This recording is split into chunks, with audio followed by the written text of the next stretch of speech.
उपमुख्यमंत्री सुनेत्रा पवार यांनी रविवारी बारामती दौऱ्यादरम्यान सकाळी विद्या प्रतिष्ठान परिसरातील दिवंगत उपमुख्यमंत्री अजित पवार यांच्या स्मृतीस्थळाला भेट देत भावपूर्ण श्रद्धांजली अर्पण केली। स्मृतीस्थळासमोर नतमस्तक होत त्यांनी पुष्पचक्र अर्पण करून अजितदादांच्या स्मृतींना अभिवादन केले। यावेळी परिसरात भावनिक वातावरण निर्माण झाले होते। उपस्थित पदाधिकारी, कार्यकर्ते आणि नागरिकांनी या स्मृतीस्थळी पुष्प अर्पण करून अजितदादांना आदरांजली वाहिली। अजित पवार यांनी बारामतीच्या विकासासाठी दिलेले योगदान, जनतेशी असलेले त्यांचे जिव्हाळ्याचे नाते आणि राज्याच्या राजकारणातील त्यांचे नेतृत्व याची उपस्थितांनी आठवण काढली। अजित पवार यांच्या दुर्दैवी विमान अपघाताला आज सुमारे 5 महिने पूर्ण झाले आहेत। 28 जानेवारी 2026 रोजी बारामती विमानतळाजवळ झालेल्या अपघातात त्यांचे निधन झाले। त्यांच्या निधनानंतर विद्या प्रतिष्ठान येथे स्मृतीस्थळ उभारण्यात आले असून अनेक मान्यवर आणि नागरिक तेथे भेट देऊन अभिवादन करत असतात।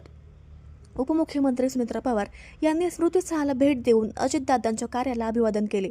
बारामतीच्या विकासासाठी त्यांनी दाखवलेल्या दूरदृष्टीचा वारसा पुढे नेण्याचा निर्धार यावेळी व्यक्त करण्यात आला।